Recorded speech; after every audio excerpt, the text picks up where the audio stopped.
Hello everyone, welcome to this series in which we will see super important exam topics in very short time.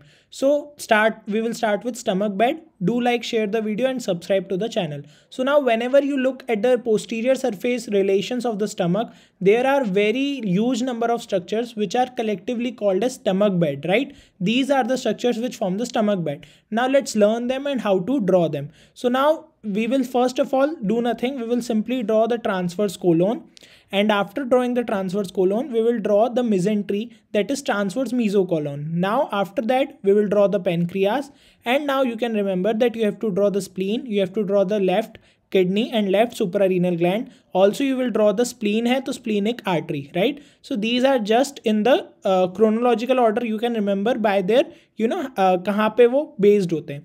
Now this is where stomach plays a role. All these structures are on the posterior surface of the stomach, right? So now we will draw the stomach, and now we will start labeling the diagram, and this is all you need to know regarding the stomach bed.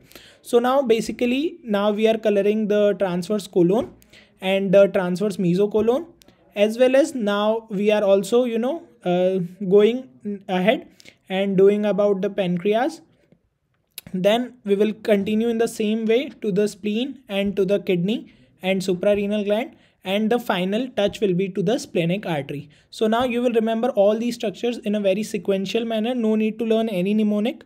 Just start with labeling stomach bed and its contents, right? So now first of all, first content is diaphragm, very important. Then you can remember it to yourself only. Either you can write spleen or you can write kidney. So first we will write left suprarenal gland and left kidney, and then we will write spleen and the artery supplying splenic artery, right?